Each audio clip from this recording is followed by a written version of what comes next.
Michael Billy. I'm a civil rights activist.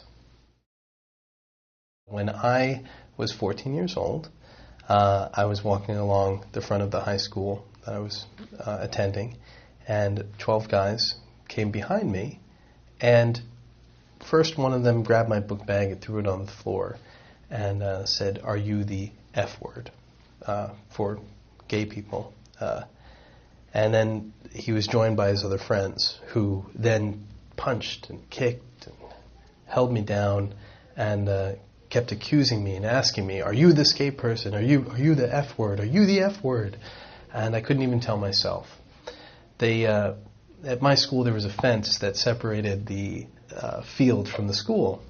So they propped me up against the fence, and they took my arms and they pinned me up against this fence, and they took their shots and they kicked and they punched, and finally they dropped me to the ground. They grabbed a garbage can, dragged it over to where my body was, tried to lift me up and throw me in the garbage can, chanting, "Throw this F word down the stadium stairs."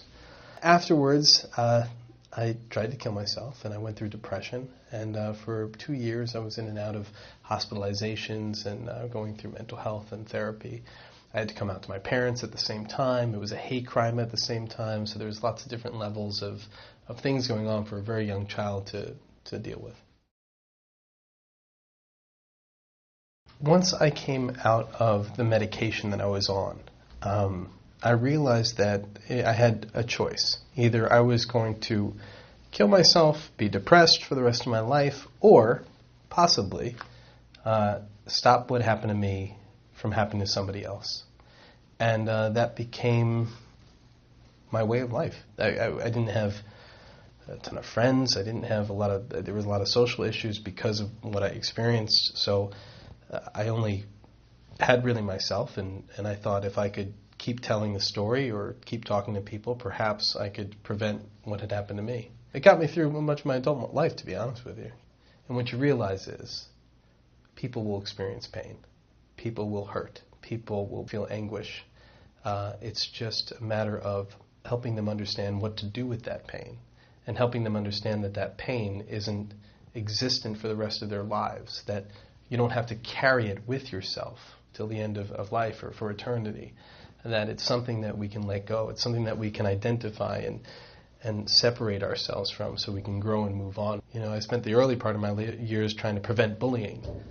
You can't prevent bullying. There's no dark without light. There's no negative without positive. It's existent. That's who we are. It's what we do with the information that I think is more helpful for people. I learned that we must see ourselves in each other.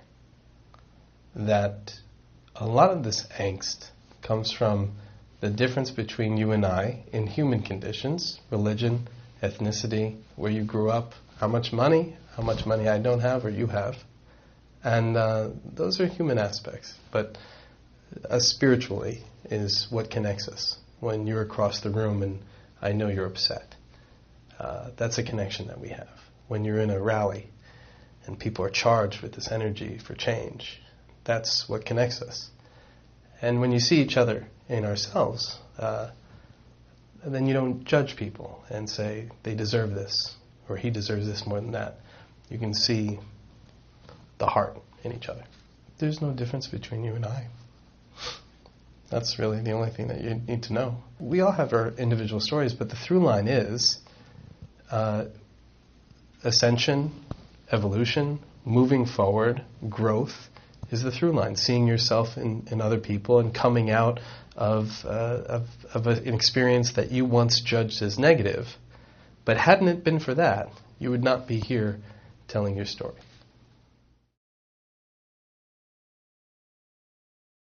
That often the thing that you experience that you have judged as the worst thing that's ever happened in my life is the best thing that's ever happened in your life. Your greatest spiritual teachers are the people and the situations that have hurt you the most. That before you came here, someone made a deal with you to say, look, this is going to be terrible. But if you don't live through this, you won't grow and move on to the next level that you're supposed to. You won't be that soaring persona, angel that you need to be. You have to go through this adversity. So you may look at it as, why me, why me?